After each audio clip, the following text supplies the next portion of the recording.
Hey, what's up, guys? Duran here, and I have a great guest with me. It's Rena Martine. She is a intimacy coach, and we're going to discuss her book, and we're also going to get into her previous relationship, her marriages, and why she decided to live her life in an unconventional way when it comes to relationships.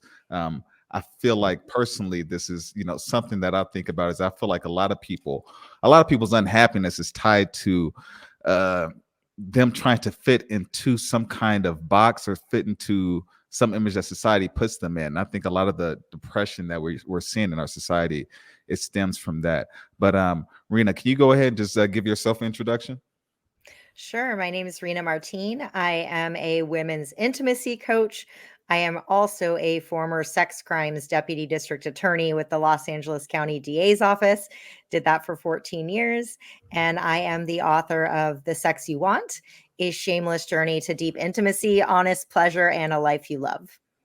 So what exactly is that? Yeah, you were a DA. So does that mean that you were a lawyer, or did you work directly with the police department? No, I was a lawyer, so I graduated from law school, took the bar exam, all of that not very fun stuff, and I was a prosecutor with the district attorney's office. So law enforcement would bring cases to our office. We Mm. would then review them to see if we thought there was sufficient evidence for us to file a case, and then I would be the one to take those cases to trial, assuming that they got that far and we had filed and not plea bargained those out. How long did you stay in that? 14 years. 14 years. So from college 22 to 36 years old, you worked in this field. Yeah, so I graduated from college early 20s, went straight to law school. That took 3 years of my life, and then I got hired by the DA's office as a deputy district attorney at the age of 25. I was the youngest DA in the office at the time that I got hired, and looking back, I'm like, "Who the heck gives a 25-year-old that much power over, people's day-to-day lives?" But I was in it for the right reasons, and I thought it was gonna be the job that I'd have forever, to be perfectly honest. Okay. Why did you get out of it? Well, long story, but I'll try to give you the Cliff Notes version. So, I was prosecuting sex crimes for the majority of that 14-year career. And about 10 years into prosecuting sex crimes, child abuse, and domestic violence cases, I burnt out. The system wasn't working the way that it is designed to work. And so I realized that, I could bust my butt and do everything I could possibly do for these survivors and their families. But if a jury did something weird, I would have to be the one to look these families in the eye and say, sorry, but these people, these, members of your community just didn't believe you or didn't believe your child. And I couldn't handle that anymore. And so I started prosecuting other types of cases within the DA's office. And I didn't love what I was doing. It felt like a job instead of a calling to me. I just, Mhm. was checking in, collecting my paycheck kind of vibe. And at the same time, I was going through my own journey, as you kind of hinted to earlier, of dropping a bomb in my life, getting divorced, choosing to live my life very differently. And I thought to myself, if I could help other women do what my own therapist had helped me do, but in a much shorter period of time, I could perhaps get the same level of fulfillment that I was seeking in my career as a prosecutor with better results and more joy, right? And less pain for people. So that's when I opted to get certified as a coach, started working with clients one on one, and then eventually transitioned out of the legal world entirely. And now I coach, I educate, I write, I speak, and I talk about sex in a much more joyful way than I used to when I was a prosecutor. Human nature is a funny thing. I worked for the police department for 6 years, and most of my career it was very good until we had our lieutenant retired. We brought in some new guys from a whole different, I guess they were from a whole different city, and he brought his guys in, and Hmm. it changed the culture. They were firing people who were who were close to retirement, and they only needed like 2 more years to get the retirement. Then he's like, up, got rid of them. And then also it was a case where a woman at the University of Utah, she and her parents had been communicating harassment. They called. I want to say they called dispatch. I want to say about 6 to 8 months. nothing happened. The girl ended up getting killed. So it just let Oh me know that God. now that I'm working, now that I'm out of that, I'm into technology, software engineering. Now that I've been outside of that and in just different areas, I see that just human nature. You Not everything is as righteous as you thought it was going to be as a kid. People don't Yeah. work that way. We're wired and we all have our own traumas that impact the way we handle we make our day-to-day decisions. But that's enough of that. I want to know your husband. Why did you marry this guy in the first place? Good question. Good question. So I don't want to, and this is my former husband because we're not still married, Former. but at the time I met him, I had really started to come to terms with the fact that I am not wired for conventional monogamy. Unfortunately, at the time, I wasn't meeting anyone who was like me in that way. I signed up for the mainstream dating apps, and this is like a long time ago before it was swiping and it was like you had to press the buttons kind of thing. You were doing it on your desktop. But Mm, I went out on dates with 30 different people. And on every first date I went on, even if it was somebody who I knew I didn't want to see again, I would ask them the same question, which was, hey, just, curious, what are your views on monogamy? And not a single person out of those 30 said anything other than, no, I'm kind of a one woman kind of guy type response. mhm. And so the message that sent to me at the time was, you're going to end up alone unless you conform, or like there's something wrong with you, Rena. And my former husband, really decent, solid guy. We had fun together. And I thought, well, I guess this is, if I can't beat him, I'll join them. And that's really what it was. And really all of that came to a head about 6 years into our relationship when I realized this isn't something I can change about myself, much like in the same way that, if I were gay and I chose a man and married a man and I was like, well, maybe I'll just wish this out of me. Like that's just not how this works. Mhm. And ultimately I'm not wired for this thing. He is. And that's why we split up. What was it about him that separated him from other guys? Did he have like well, how old were you when you met this guy? Oh, let's see. I met him right before my 30th birthday. No, sorry. Right before my 31st birthday. So I was 30. Okay, so the reason getting ready to ask you this question because a lot of female friends that I have, typically when they're younger, they're dating a guy because they think he's hot. They're attracted to him, X, Y, and Z. But then once they start getting their later 20s, they're in survival mode. Like, oh, what Mm, does this guy's career look like? What does his family look like? Does he look good on paper? Does he smile correctly? Can they put him in some men's health magazine? Something, the stereotypes. What was it about this dude that made you say, okay, I'll settle with you and marry you? Well, and I don't know if you can relate to this, but what I found is that every time a significant relationship ends, you kind of look in the next partner, or like when you're dating again, you're looking for the thing that you felt was most missing in the relationship you just got out of. Does that make sense? Mm-hmm. And the longest term relationship I had before my husband, um, one of the deficiencies, he was a very, very nice guy, really sweet guy, probably the sweetest partner I've ever had. Mm, But we didn't have really deep intellectual conversations. And I realized, if I'm going to grow old with this person, I don't know what we're going to talk about. Like, I really don't know what we're going to talk about. mm-hmm. And my husband, the person who I ended up marrying, is very, very, very smart.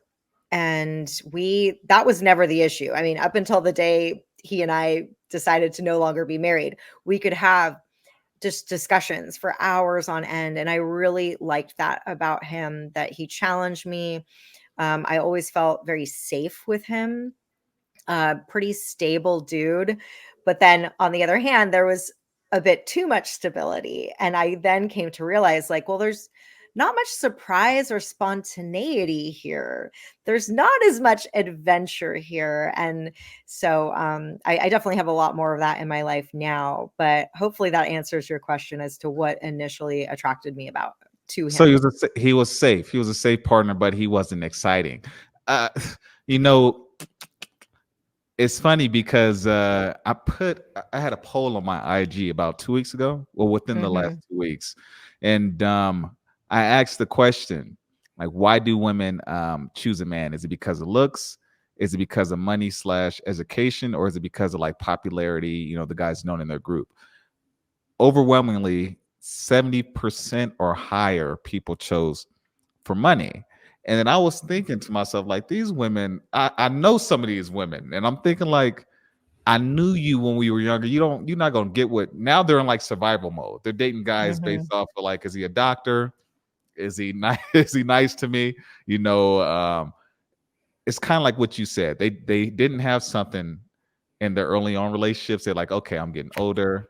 You know, screw this. I need to make sure the next guy is actually stable. But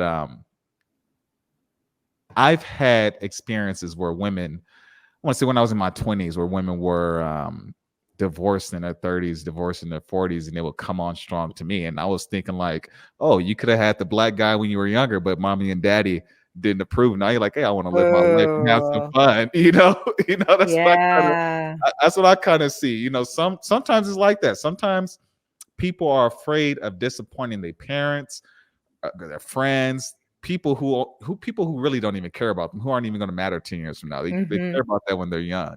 And then it's like you do hit this stage in your life where you cleaned up with somebody before you knew yourself, and then now you just feel dead inside when you hit like in your 30s or something. You know, that's Yeah. the only way I can see that. um I have an awkward question for you. You mentioned in your book, you said that you're talking about being at a sex party with Uh-huh. your ex-husband, and you were getting aroused by like the stories or something that somebody was telling you, and your husband was like, going along with it, laughing at the right times. Was he never like open to this type of spontaneity within the relationship?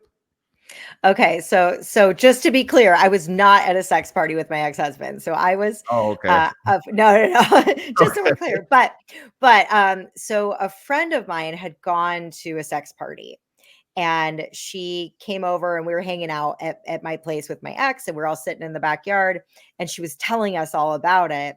Mm, And so this is a part in the book where I talk about how her describing this to me, I just felt pure unadulterated envy, because the party she described sounded awful. Like, she was like, it was terrible.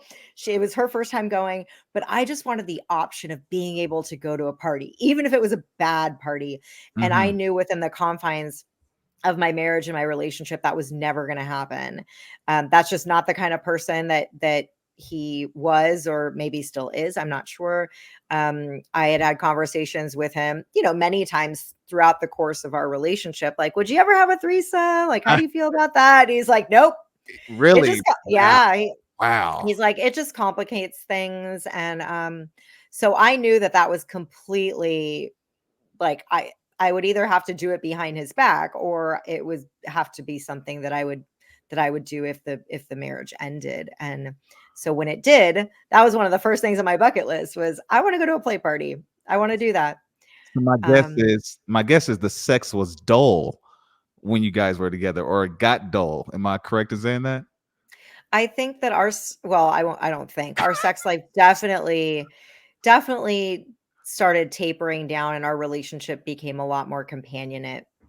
And Mm, yeah, okay, yeah. so okay, so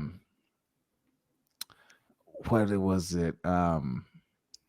You mentioned in your book also that you said that somebody pulled out a big black dildo. Are you into black guys? I'm trying to remember what part of the book You said that it was is like from. it was literally right at the beginning of the book. You say something like there was I think it's when you just started sleeping with a woman, and then the woman pulled out a big black dildo. You guys had a good time, and then you mentioned like you refer to yourself as like him or something like that. You did. It was pretty descriptive. Yeah, I think what you're talking about is the prologue of the book, which the book opens with me going to visit a dominatrix, so a sex worker. And Yes. I think what you're talking about is a large black vibrating wand, which is not a dildo, which is a You toy. emphasize the black. So that's why I was like, you could have said it was a big toy. Oh, but it doesn't look like a penis. It's a wand, so it's like a vibrator. Okay, okay. Got you, No, no, got no, you. no. Yeah, no, no, no. No, it's like a magic wand, like a Hitachi magic wand, which is kind of like the brand name, but it's not Hitachi.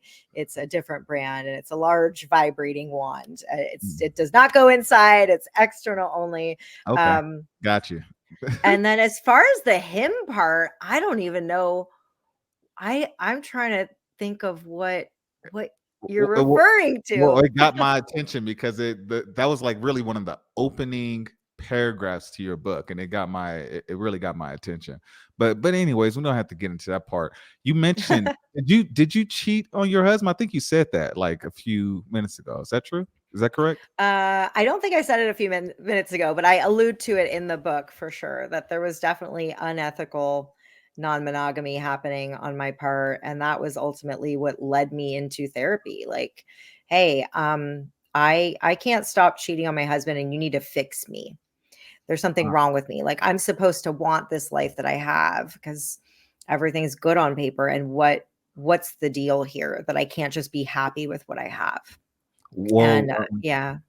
well, how were the people compared to your husband? The people you chose to sleep with, like how did they look? It wasn't really a looks thing. It was more like the way that I felt with them. Because our relationship had become really companionate, I didn't feel like a sexual being. I felt like a roommate. I felt like a travel buddy. I felt like a best friend. And then, I would meet people, and these weren't like affairs that were going on for a long time. It was like a short thing. Like I'd be at a work conference or, that kind of thing. Hmm. Um, but I got to feel something in myself that I hadn't felt in a long time, which was desired, which was sexy, which was really feeling like a woman, right? Hmm.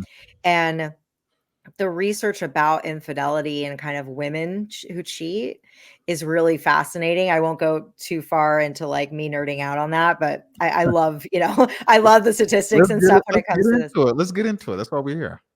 That for so many, not all, but for so many women who commit acts of infidelity, it's not that they are necessarily attracted to that person. They're attracted to that feeling in themselves that they get when they're with that person.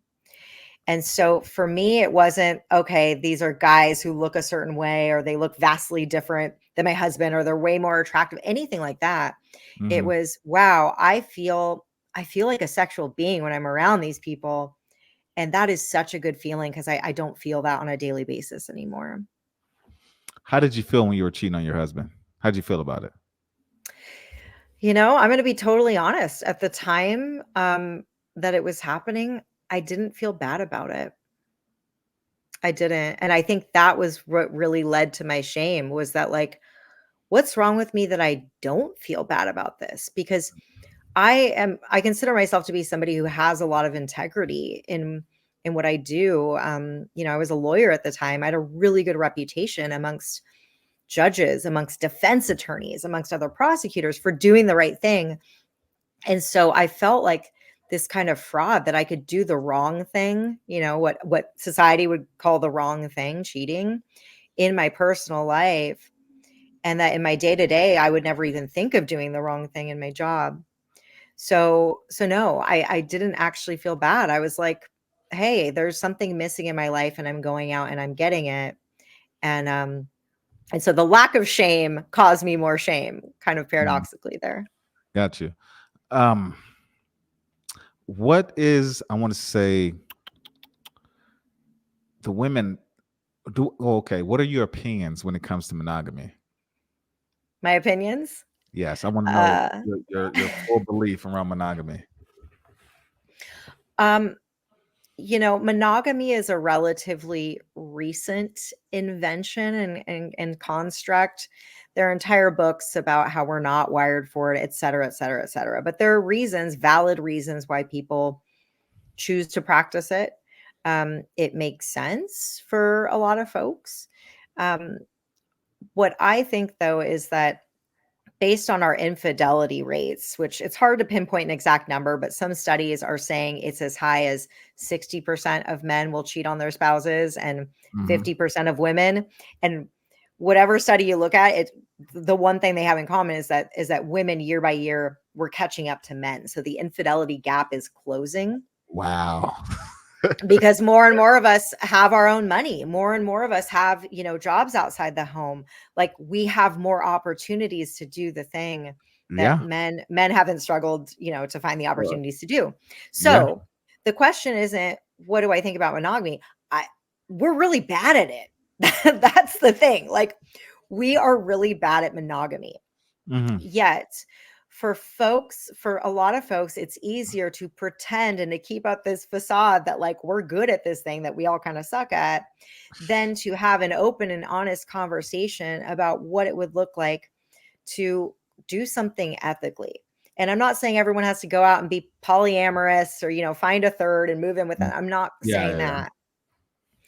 But to, I'll paraphrase Dan Savage here. Because he put it so beautifully. He says, on the one hand, sex is so unimportant that if you put too much emphasis on sexual compatibility when determining whether you want to be with someone, you're labeled some sort of pervert or sex addict. Yet it is so important that if you happen to do it with anyone else outside of your partner, that's the end of your relationship. So we have these contradictory Yeah. messages when it comes to the importance of sex, when it comes to fidelity and cheating. A lot of people are either doing it or they have done it. And cheating creates so much shame. You're the one cheating on another person. There's shame in doing that. You find out you've been cheated on. There's shame in that. It's the one thing that we're all doing or we're surrounded by that's causing so much shame that we all just want to pretend isn't happening. So my views on monogamy is that the system is broken. Okay. Like that is my ultimate view. And so what are we going to do about it? I know what I'm doing about it for me, but what I urge other folks to do is really examine, well, is it just because monogamy is the default setting that you're choosing that? Or can you articulate why it is you want to do that? Mm. Because luckily that where we live in a different time than we did, 15 years ago when I was on the apps trying to find people like me and they didn't exist. Now I hear the opposite, like from women, especially in major metropolitan cities. They complain like, why are all the men poly on these apps? Like, I just Mhm. want, to find a monogamous guy. But it's a time where we can start having these more frank discussions out in the open, and I'm happy for that. If monogamy is your thing and you are choosing it mindfully, awesome. But if you're choosing it because you feel like you should be doing that or there's Yeah. something wrong with you, right? That's a whole different thing. In the same way, like if you're straight, awesome. But if you are remaining in the closet because of shame, right? That's a totally different thing. So I'm here not to convince everyone to not be monogamous. I'm here just to challenge everyone to take a real hard look at their choices and determine whether they chose those or whether those were messages and directives that society implanted into them. You know, you made some good points. You made a few good points. I like the one. I like what you mentioned at the beginning. You said that a lot of women are making their own money now, and if you look at American history, this is the way we've handled relationships. We've always put men in the power position, well, specifically white men. White men were in the power position. They Yeah.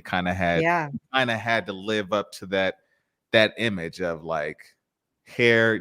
Hair is completely perfect. It could be a tornado. The hair doesn't move. You dress clean. Yeah, the white picket fits. Yeah, the wife. She does everything you need her to do. And it's so weird having this conversation because I'm just having flashbacks. I remember seeing this image a lot as a kid, and I thought that was normal. Like I thought that was how women wanted to be in a relationship. But Mm. now that I can reflect, I can see that women didn't have the freedoms that they wanted to do. So they had to cling on to a guy they wouldn't have, or a guy for just because, oh, he's a lawyer, he's a doctor. My mom said that I should date this guy. Now it's Yeah. kind of how do you think we do need to have kids? So how do you think women, because historically women were choosing a partner for survival. So Mhm. now that they have the freedom to date who they want to date, like how do you think women really go when it comes to actually selecting a man and deciding that they're going to have a child with this man? Like, what do you think is more natural to um, a woman's instincts? Ooh, what's more not it's Yeah, hard to parse apart instincts versus societal conditioning, throw out right? conditioning, throw that out, throw that completely away. What do you think? Like now that that's kind of falling apart, like what do you think women like really are designed to? What kind of men do you think they're really designed to mate with if they do You decide know, to? I don't have an opinion on that actually, and it's very rare that I can say that I don't, and I don't have a well-informed understanding of that either necessarily, because I don't think the research has been done, because we've never been in a position necessarily where we've had the luxury of saying, "All right, women, you don't have to depend on men for survival, so let's see who you pick." Yeah. Although there is really interesting research about what women are attracted to when it comes to like sexual mating and stuff. Mhm. Or so we looked. There's a bunch of studies that was done with the bonobos apes, who are our closest living relatives. So we share 99% of our DNA with them. And this was a study to look at female sex drive. And they noticed that these female bonobos were losing interest in having sex in these enclosures. And so they thought, okay, well, this just kind of confirms the fact that over time women lose interest. Well, what they did is they took the male apes out of the enclosure and put in some new ones, some new male apes in there. And all of the sudden, the desire for sex went up. So, this Hmm. is another conversation we're not really having. That there's one thing for certain, is that women, we are actually wired for novelty. And if anyone wants to go down this rabbit hole as far as the research about women and infidelity and why we cheat, great book called Untrue by Dr. Wednesday Martin. So I'll just plug that. I get no kickback for plugging that. I just think it's a great book that I can't stop talking about. But Mhm. yeah, you raise a good question, and I hope that I will have an informed opinion on this someday, which is, now that, given all other things, what do we want in a partner? I feel like it's been a very short period of time where women can just do things because they make us happy, that we don't have enough data to show us, like, okay, well, all other things being equal, what's going to make you happy and what are you attracted to? Mhm. I don't know, Duran. I don't actually know. Okay. I'm curious because for me growing up, this is from what I've noticed. For me growing up, I didn't grow up with the most money. I grew up in a pretty low income community. I really didn't know Mhm. that growing up, but in that community, the way women vetted men was like whoever was in the best shape, whoever wasn't a coward. You didn't necessarily have to win the fight, but as long as you weren't a coward and you were brave enough to talk to them, that kind of puts you at the top. But Mhm. as I climbed the society, I realized that there was a section of women who were looking at guys. Oh, his dad owns, like in high school. I went to this really fancy high school, and I remember overheard a group of women talking about uh, this guy, how his father owns about 7 McDonald's, and they were just like, "Oh my god," And I was just thinking, like, "What the fuck? Like, he doesn't own those Mhm. McDonald's. They're not his. Those are his father's." So I do know Yeah. that there's a group of women who are looking at a man's, I guess, family history, bloodline, their Mhm. money, and then I think that my community was more primal.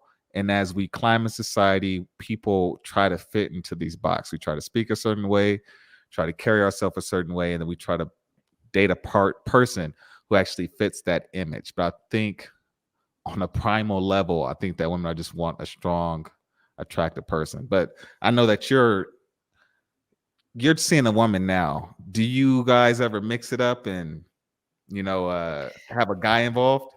So my primary partner is actually he's a man, cisgendered Oh, man. We've been together 5.5 years, and we are polyamorous. So I have other female partners who I date. okay. Yeah, but There's a lot of so sex in your book. It was a lot of sex in your book. So I got confused. it's okay. It's okay. No, no, no. My person is a man, and then I tend to pretty much only date women outside of our relationship. So my secondary partners are, for the most part, up until now, have all been women. Okay, that's a good. Okay, I'm glad you made that point because for me on monogamy, I don't believe monogamy the way we see it. I don't think it's normal. I think it's normal for people to find somebody that they're attracted to, that they connect with, that they bond with, that they love, and them to build Hmm. that union with that person. But just because they Yeah. did that with one person doesn't mean they can't do it with another person, or maybe that relationship is only supposed to last for X amount of years and then you move on to the next. I mean, that just sounds normal to me. But Yeah. with that being said, I know for a fact if I was intimate with, I'm selfish. So I Uh-huh. think I'm just gonna put it out there. I'm selfish. So it doesn't make sense for me to have a wife and then to sleep with a bunch of women on the side. That's like a waste of my time. It makes more sense Mm. to me to have a wife, another wife, and build a huge family, have a bunch of kids. That makes more sense to me. But as a man, I don't know if I would feel comfortable with a woman having that same privilege. Like dating another woman is I can care less, but like being with another man while I'm with her, that's a problem. Does your partner have a similar belief system? I mean, I think it's definitely it's my choice. Like I've Okay. got the best dude at home. Like if I were in a position where I wanted to date dudes outside of the relationship, that's a conversation that he and I would need to have, and it hasn't Okay. happened since. But Why don't you? yeah, I just I just don't. The desire isn't there. Just like I haven't craved, I don't know what's a food that I haven't eaten in 5 years. Like he is the best partner and best lover I've ever been with.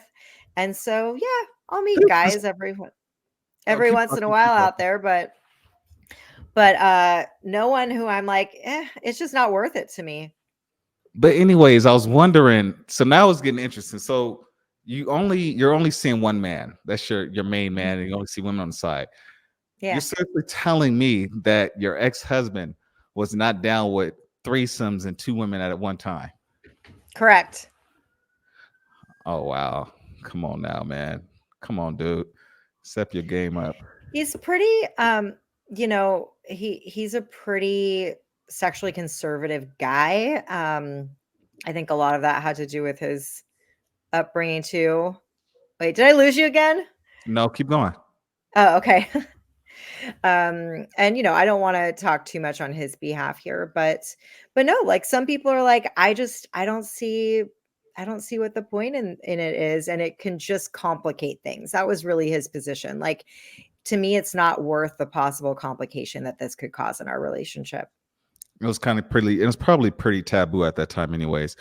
So I want to get into like some of your clients. What Yeah. is the most? Because honestly, one of your chapters actually bothered me a lot. It had to do with like sexual trauma that women experience in their childhood. Yeah. I have a little daughter, and it just I couldn't listen to that whole section of the book. I was like, okay, I'm gonna skip this one. This was like Yeah. it started bothering me too much. Uncles, cousins, doing all kinds of, and it was, I mean, you didn't hold back.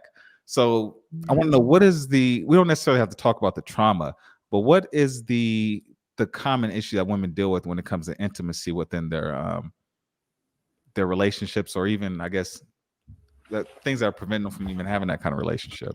Yeah, I mean, trauma can be one of them, and I don't I share things in that chapter only to the extent that I think that they're helpful to people so that they can see, okay, if this happened to me, then how can I start reclaiming pleasure in my life? So trauma is one way that we can not feel safe either having sex or being intimate at all. Or I can see this work in the other direction where people are having a lot of sex, but there's really no intimacy involved in it whatsoever. So they're going through the motions, but there's no actual emotional connection. So there isn't one kind of textbook way that trauma survivors will react when it comes to sex. But what are some other issues that come in? Shame. That's the big one. Whether that be, I grew up in a religion that told me that women's pleasure is a bad thing, that told me that masturbation's a sin, or I grew up, in a culture that told me that being anything other than heterosexual isn't normal.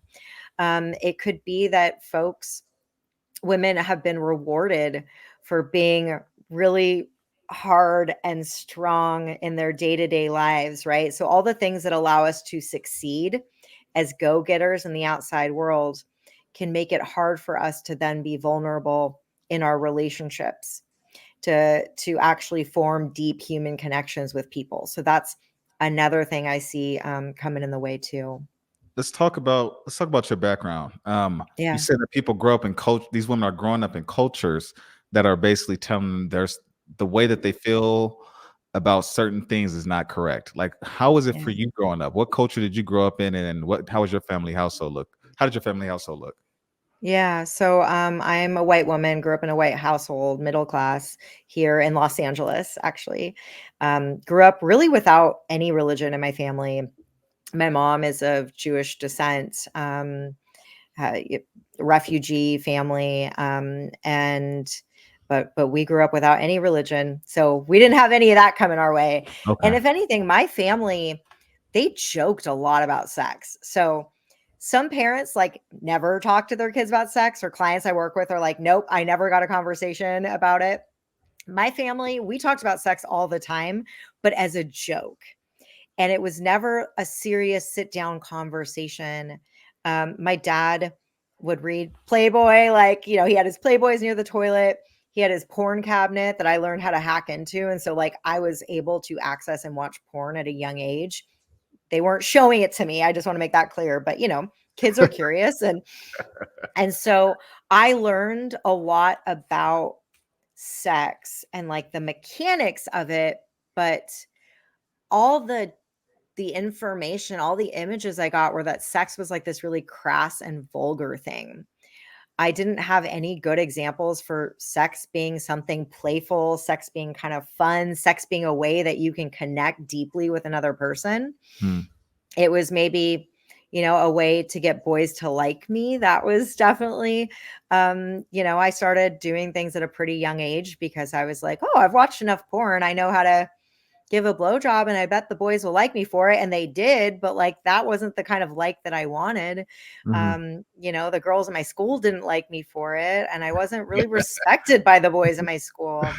So Yeah. yeah, so even though I grew up with a lot of sex, conversations about it, imagery, I wouldn't say it was sex positive in like in a healthy way, if that makes sense. Well, well, how did your parents feel when you actually went from? Because they're aware of like how you live your life now, right? Yeah, yeah. So are they pretty open to it? Because it seems like they spoke to you about sex as a kid when you were a child. So are they pretty open to it? Well, I think the biggest thing was fear over me leaving a very prestigious, very stable government job from what I used to do to doing what I do now. Mm. And shockingly, they're very proud of me. I mean, I had my book launch party at the beginning of February, and my dad was there, and he was really, really proud. Yeah. And I kept joking, like, but please don't read the book, Dad. Like, that's been the joke. Like, you can tell everyone how proud you are of me, but please Yeah. don't read it. And I don't know if he has or not, because he is one of those people you tell him not to do something, and of course he's gonna go do it.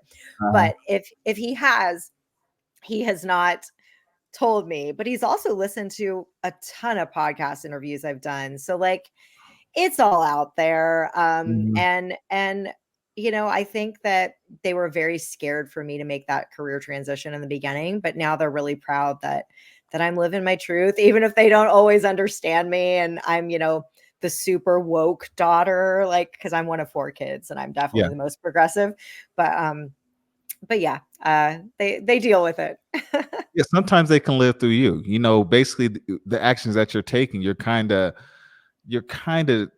it's like yourself. You're kind of just like doing what feels right to you. And a lot of times people don't do what feels right to them. So the fact that you're stepping out of your comfort zone. You're doing these different things. Your parents can probably relate to what you're doing on some level. Like, man, like, because they can Yeah, think back to a time where they could have made a different decision or could have done things a certain way, and they didn't because of fear. And you're the one that just went to do totally. it. Totally. And my parents have always been kind of adventurous and kind of risk takers themselves. Hmm. So I think they just were more shocked than anything that I chose to go down this route. And perhaps in the realm of sex, but no, we're cool now. We're pretty cool. Okay, the women that you're typically working with, like I want to say, your intimacy coach, like how what kind of intimacy is missing from their relationships? I mean, that is so broad, Yeah. and there's so many different things. Like we touched on so many different things from women feeling like they have to date a certain guy or marry a certain type of guy, and then the love goes dry, or it could be that women are I don't know, for whatever reason they're just trying to fit into this image. Like, how do Mhm. you help women improve the intimacy like within their life? Yeah, I mean, in so many different ways. So I'll just show you kind of by way of example. Like I have a client right now who's married. They've been together for a very long time, and she's realizing, I think I really want to have like a kink component to my sex life, and I don't know that I'm actually wired for monogamy. And so she came to me like, I don't know if we're going to be able to survive this. So right now, and we've been working together for just shy of 2 months, and they're now in a place where she and her husband are doing the kind of kink stuff that she wanted to do, and he's enthusiastic and excited about it too. They're gently starting to open up their relationship in a way that feels good for both of them. Hmm. So that's one thing. Another couple I'm working with, though, on the other hand, came to me, "Hey, we want to open up our relationship. Can you help us, Reena?" And I was like, "Okay, well, whose idea was this? Like, who wants to open up the relationship?" The woman. And it was actually, yeah, it was the woman, the wife's idea. And the husband's like, I'm not really crazy about this idea, but so I said, okay, well, yeah, I can give you tips and tricks to how to open up your relationship, but why don't we dig into why you want to open it up? And when we actually dug deeper, it was that the wife was missing emotional connection. She was missing quality time. She was missing sexual novelty. She was missing having, as many orgasms as her husband. She's like, I'm just not really getting much out of this. So I said, okay, cool. Well, why don't we see if we can work on all the things that you're missing in this relationship first before we even talk about opening up? Because opening up should be something that the cherry on top, right? Not necessarily that you're using that as a shortcut to try to avoid doing the underlying work in your relationship itself. So now they're at a beautiful place. They're getting along better than they ever have. And they are like going to play parties together, but they haven't done anything with any other couples. But like we're doing everything at the husband's pace. So if at any point he's like, I don't want to do this, she's cool with that. So those are just two examples. But in terms of, other people, if we're talking about trauma survivors and okay, how do I start to enjoy sex either again or perhaps for the first time? It's figuring out, okay, what are the things that are triggering you during sex? And I give a whole host of examples of what that could look like in that chapter in my book.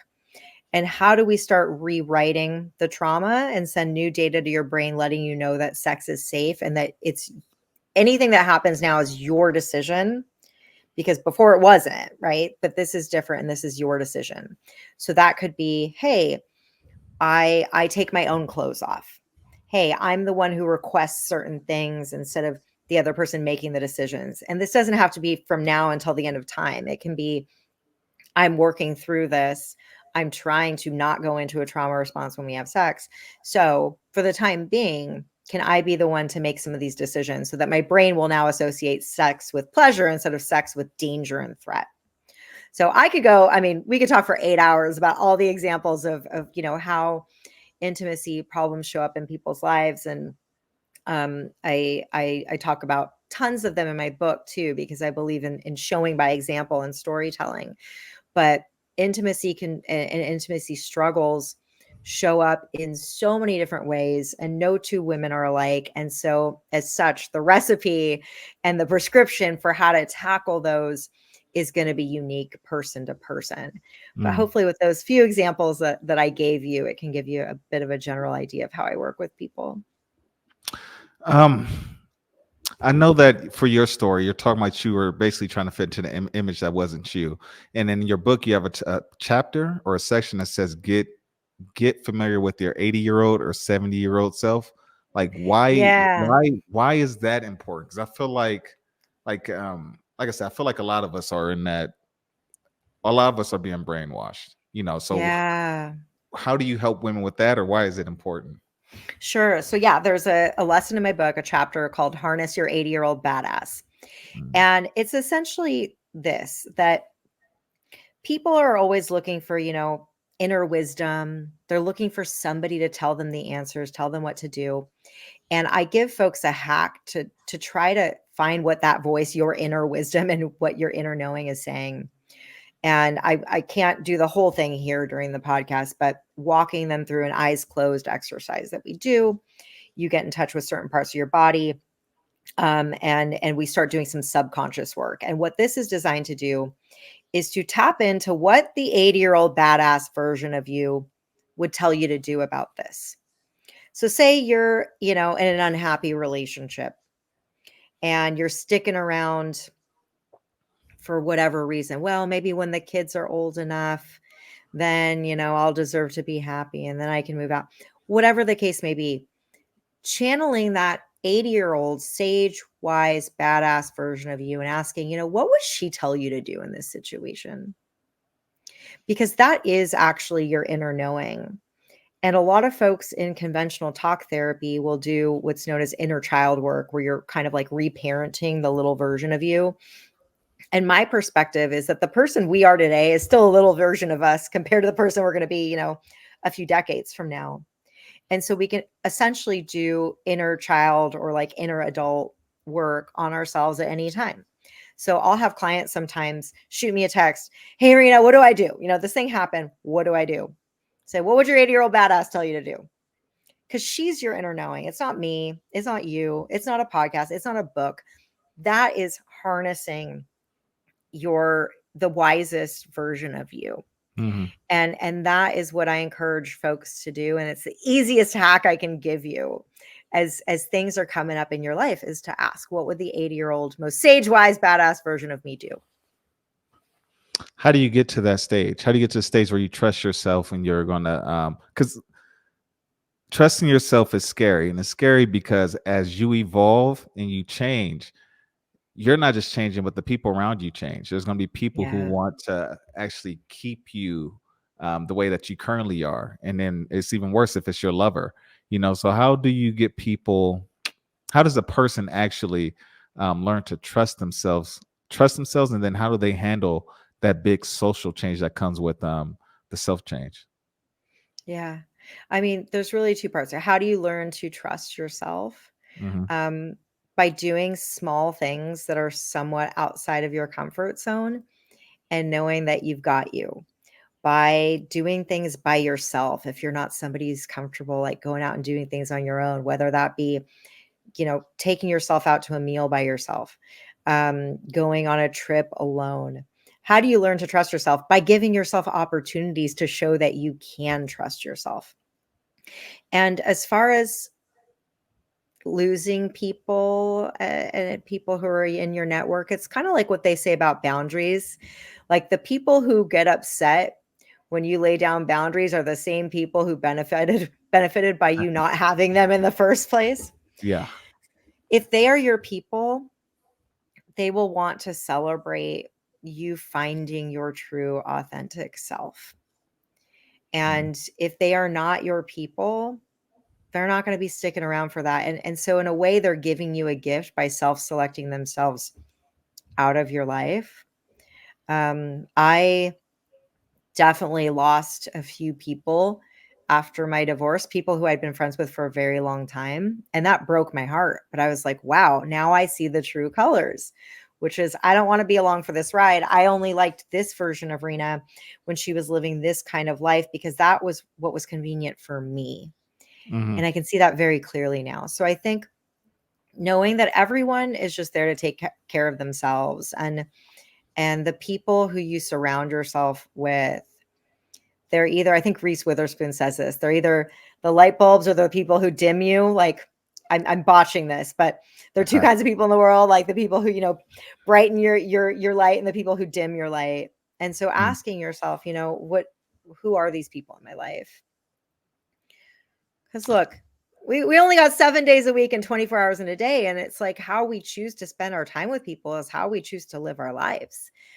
And I've had to cut a lot of people out of my life too, because I'm like, hey, your energy is just bringing me down. And I don't want to deal with it.